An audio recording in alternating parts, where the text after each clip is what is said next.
Penguin Random House Audio presents Broken Souls and Bones by L.J. Andrews. Read for you by Lindsey Dorcus and Will Thorne. To those who won't admit, they wish the love interest was the villain every time. I see you. Prologue. The feral bay of the king's hounds stirred her from the nothing. Mists tangled around knobby branches, and the sting of lingering heat from the flames still burned in her eyes. Keep those closed. Leather-wrapped fingers brushed over her lashes. Don't let anyone see the silver in those eyes, girl. Hear me? The voice was hoarse and rough, older than hers, but not as deep as her pap's. We get snatched, then we're dead. Maybe we shouldn't have done it. A new voice, a boy's that was young enough it cracked and squeaked, uncertain if it was yet a man's tone or still a child's. Quiet. We're here now, and we're seeing it through, snapped the first. Get yourself into the damn shadows and stay down. Go! Go! A petulant protest from the second followed, but in the end, the scrape of boots faded into the briars of the wood and was lost in the mists. The girl shifted and whimpered, muscles aching from running. Her mother told her to run, screamed at her to do it, and not look back. Ropes held her tightly when she shifted, trying to break free, all at once desperate to find her family. Through the haze in her mind, she recalled the cruel sound of the door cracking against the wall, the iron and bronze blades cutting through the air, seeking flesh to split. She recalled the screams and blood. So much blood. Stop fidgeting, goddammit! She froze. Those ropes keeping her bound were arms, and her cheek was pressed to cold leather that reeked of ash and sweat and the bite of forest mist. Buried beneath a dark cowl, she could make out a stubbled chin, not bearded in long double braids and bone beads like her pap's, but a ghost of a beard was there. She wanted to cry out, to plead with the man to let her be. There were straps of leather for knives and weapons over his shoulders, much the same as the raiders who burned her village. Fear choked off her pleas into nothing but jagged whimpers. Not a word, girl, he whispered, and she felt her weak body lowered to the chilled forest floor. Brambles and little pebbles jabbed into her ribs. She tried to shift, but those leather-wrapped fingers curled around her chin, tilting her head back. This'll sting, but it won't last long. Don't make a sound.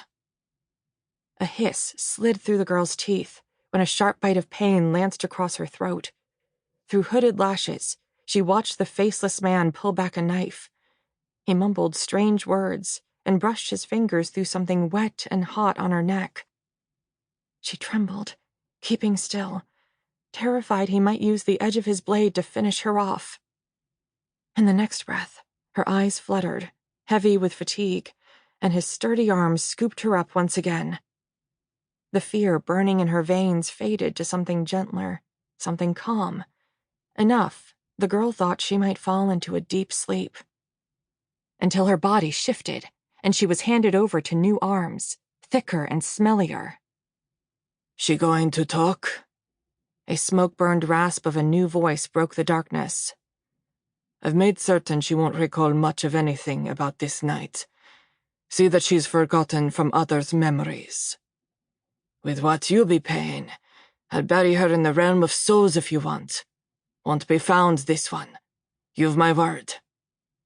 Her pulse raced, her mind grew frantic, but her body kept still when heavy steps thudded across wood, and somewhere beneath it all was the lap of the tides and the smell of brine and rotting scales. With a grunt and a breath of smoking spices in her face, the girl was nestled beside rigging and damp linens.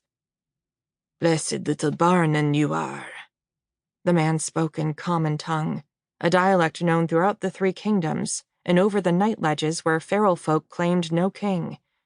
Doubtless he was a tide wanderer, a soul without a land to call his own.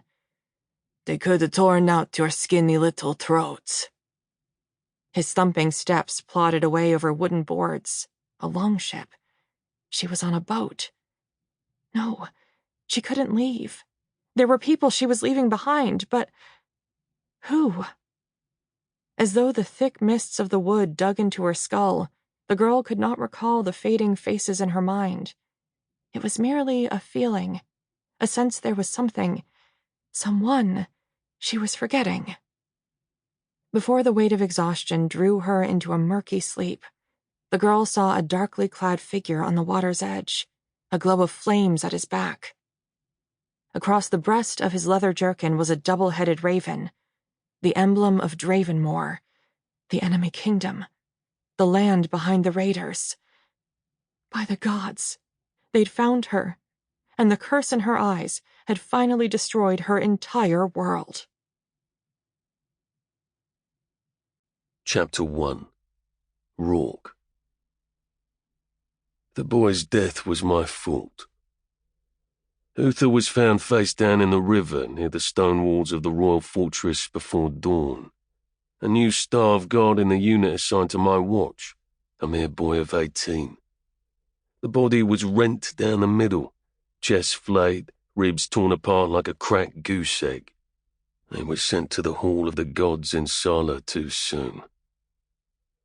The flat car holding the young guard's corpse rolled past a line of stoic staff. The palace healer attempted to cover his pulpy face, tinted blue from a night in the water, but when the wheel struck a stone in the path, the linen pulled back. My fists curled, digging into the calloused flesh of my palms. Uther's pale eyes were left open, too stiff to close, staring lifelessly at the noon sun in a wash of fright. Splatters of blood coated his neck, his lips, his shredded black tunic of the staff. "Dravens?" a lanky staff guard murmured to another. "Had to be. Uther was a bone crafter." I closed my eyes, despising the truth of it. Tales of the different crafts of magic were written in the sagas of the first king, the Wanderer, who rescued a daughter of the gods. As a reward, the Wanderer was given pieces of the three mediums of the gods' power, bone, blood, and soul, to strengthen his fledgling kingdom. Most within the realms of Stygander believed the tales were mere fables, but magical craft was real enough. Bonecraft manipulated bone into blades that were nigh unbreakable. It crafted healing tonics from bone powders and poisons from boiled marrow. Bloodcraft used blood for spellcasts and runework. Soulcraft took power from the dead and was the common gift of Dravenmore, the kingdom across the ravines. Dravens despised King Darmir of House Oleg, the king of Jorvendal, insisting he used craft to strengthen his warriors and armories through corrupt and forbidden ways. I would not say they were wrong, but it did not lessen the rage in my blood that a boy was slaughtered for merely doing his duty. "If I could, I'd burn every damn Draven on a pike," the guard went on. His fellow staff hissed at him to be silent, his gaze finding me, their superior and a Draven. My blood belonged to the enemy kingdom, but fealty belonged to Jorvendal after being left for dead at the gates of the fortress a dozen winters ago. But to some, even my own men, I would always be their enemy. The heel of my boot cracked over the pebbles when I spun into the arched doorway of the staff quarters, a longhouse built to fit dozens of men. In the great hall, flames in the ingle nook were dying to embers, and drinking horns of thin honey mead were toppled from recent nights of debauchery. Staff trainees had spent the cold months at Stonegate, but after the revelry, they were all now returned to their families and villages across the kingdom to await orders from the king. A few younger staff staggered to their feet, readying to greet me. I could reprimand them for not standing by for their fallen brother, but at the sight of the green tinge to their faces, the red in their eyes, perhaps they simply couldn't bear it. I ignored their murmured salutes and strode into the larger chambers meant for staff officers. My chamber was more a wing than anything, a library and study, a bedchamber and a washroom. I bolted the door behind me and crossed the woven rug to the washroom in 10 long strides. Along the jagged scar that carved across my chest, throat, to the hinge of my jaw was a raw Sample complete. Ready to continue?